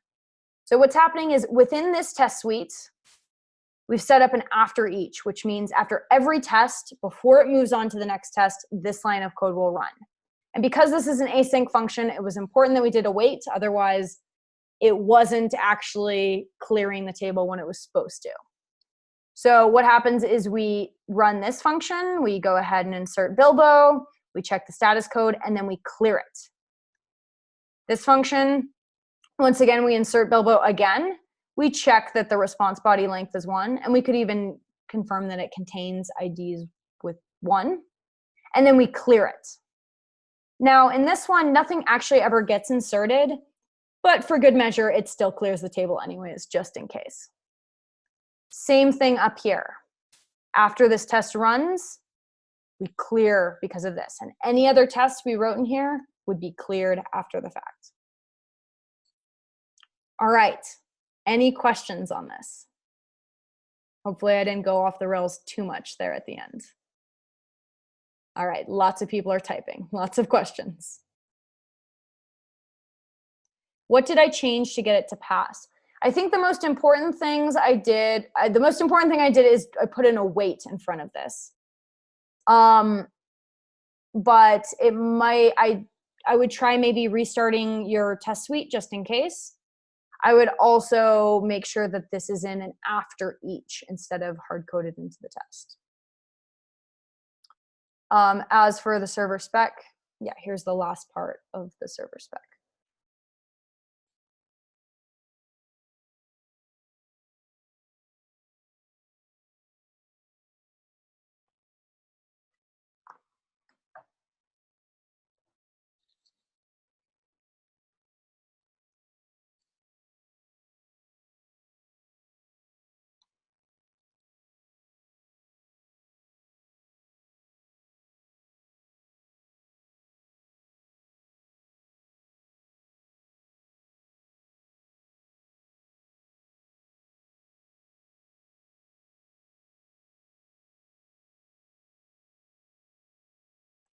Did I need to import jest?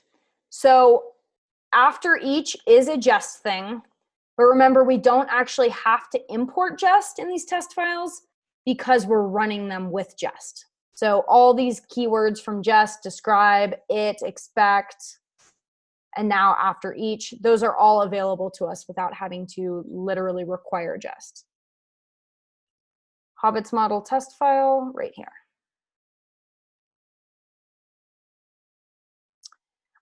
This length piece, I'm just expecting, I know that this connects method is going to return an array containing IDs.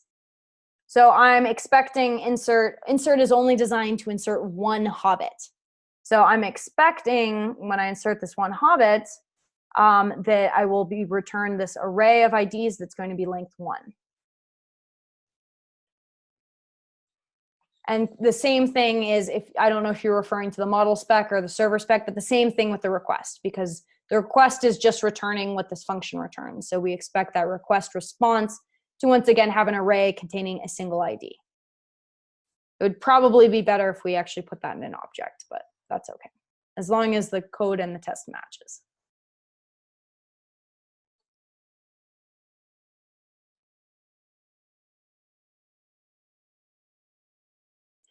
By the way, this model testing stuff is going to be optional on the homework. You can choose to not include the DB stuff on the homework tonight if you don't want. If you're still failing the Hobbits model, you can, I might, as I said earlier, I can stick around and try and help debug specific issues, but if anyone has any more general questions, let's get those out of the way first so I can let everyone else go and work on their homework.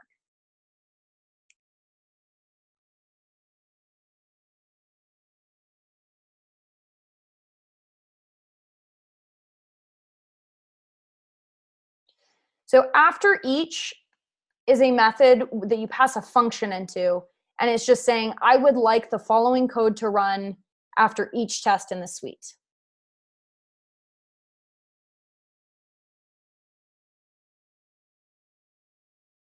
So this bit of code, well, in this case, it's just going to run once because there's only one test case, but in the other suite, it would run 3 times.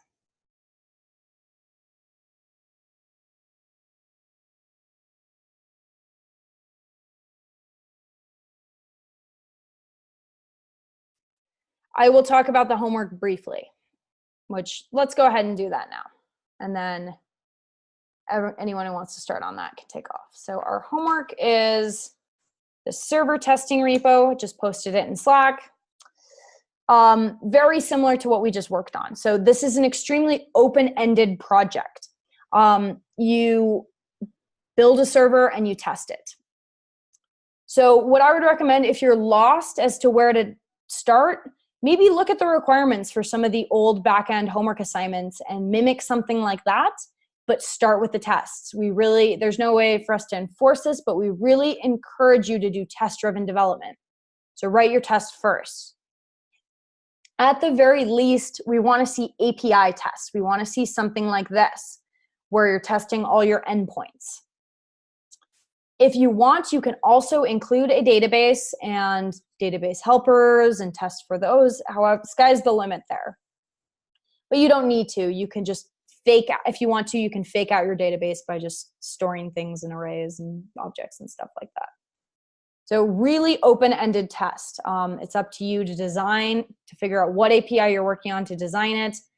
And you'll find that if you start writing the tests, that will force you to design it. That will force you to ask, what endpoints do I have for starters?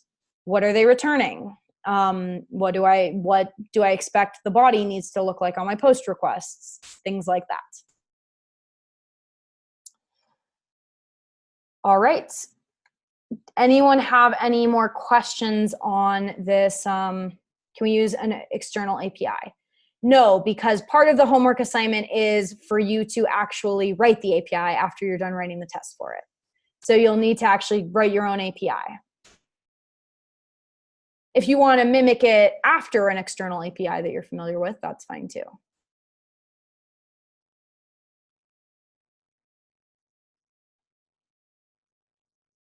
You really don't ever want to be writing tests for an external API, just because they might change their requirements. You really only want to write tests for code that you're about to write, or code that's already part of a code base that you control. Server spec, the posts, sure.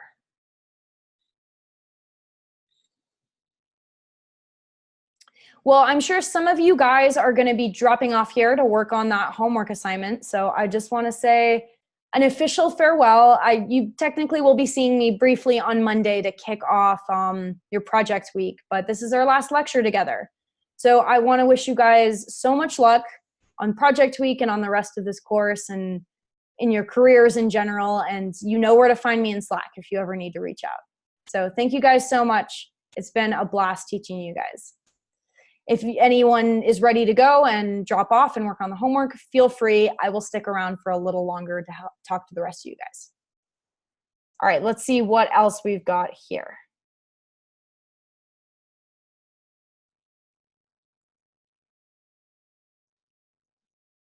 If you really feel like an external API needs tests, what you would do is actually fork their code, add tests to their code base, and then submit a request there. But if you were just trying to check to make sure that I don't know. That's kind of a tough question of, do you want a test in place just to make sure they don't change their format so that you're aware? Really, if you're using an external API and they make an update and you're not aware of it, you're basically in trouble across the board. I don't personally know where the line is on that, but let me see what other questions we have about this specifically.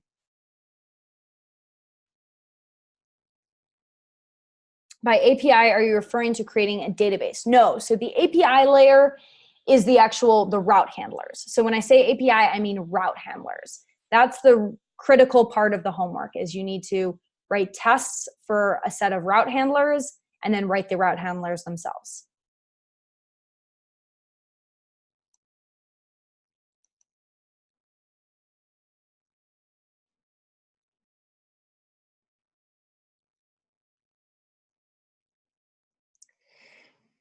So on the Hobbit model, we ended up discovering that the, where is it? Sorry. So it's just returning an array of IDs. So we didn't need to actually say .id. I think that might be the issue you're having.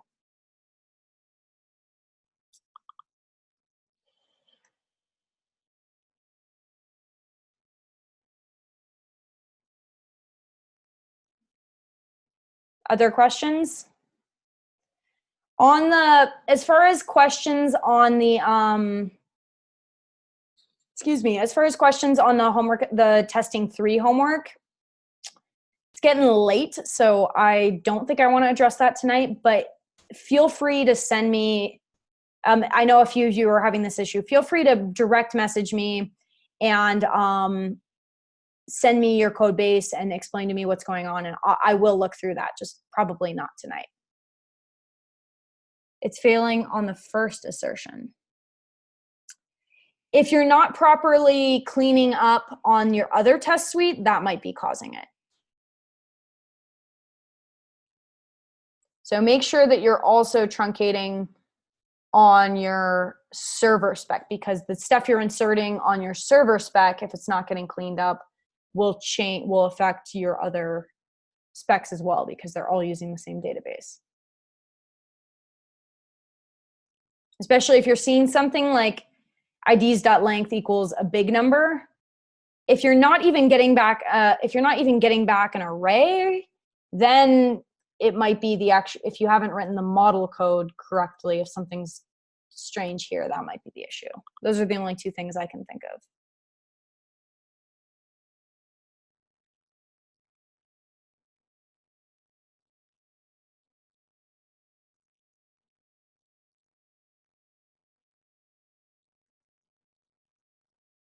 Any other questions, especially more general questions?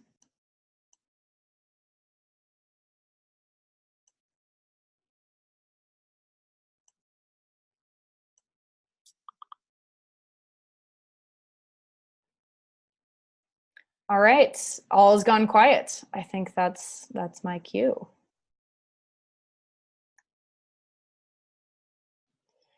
Well, for those of you who remain, it's been a pleasure. Have a good night and good luck with your homework assignment. I will see you guys on Monday, briefly.